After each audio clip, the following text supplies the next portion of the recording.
Hi friends, ഇന്നത്തെ recipe ഇറച്ചിപ്പോളയുടെ റെസിപ്പിയാണ്. അതിനായി ആദ്യം തന്നെ ഒരു പാൻ ചൂടായി അതിൽ വെളിച്ചെണ്ണ ഒഴിച്ച് വലിയുള്ളി, ഇഞ്ചി, പച്ചമുളക്, കറിവേപ്പില, ആവശ്യത്തിനുള്ള ഉപ്പ് എന്നിവ ചേർത്ത് നല്ലതുപോലെ ഒന്ന് വഴറ്റിയെടുക്കണം.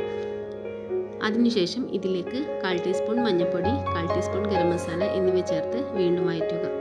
ഇനി ഇതിലേക്ക് ഉപ്പ്, കുരുമുളക് പൊടി, മഞ്ഞൾപ്പൊടി എന്നിവ ചേർത്ത് വേവിച്ച ചിക്കൻ ഒന്ന് മിക്സിയിലിട്ട് ക്രഷ് ചെയ്ത് ഇതിലേക്ക് ചേർത്ത് കൊടുത്തു നല്ലപോലെ ഒന്ന് ഇളക്കിയെടുക്കണം. ഇനി 5 മുട്ട എടുത്ത് അതിലേക്ക് ആവശ്യത്തിനുള്ള ഉപ്പും കുരുമുളക് പൊടിയും ചേർത്ത് മിക്സ് ചെയ്തെടുക്കുക.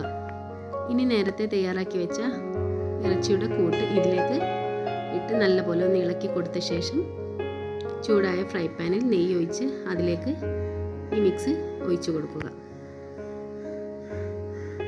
എല്ലാ ഭാഗത്തും നല്ലപോലെ പരത്തിയെടുത്ത ശേഷം ഇതിലേക്ക് കുറച്ച് മല്ലിയില കൂടി ചേർത്ത് അടച്ച് വെച്ച് 20 മിനിറ്റ് വേവിച്ചെടുക്കാം.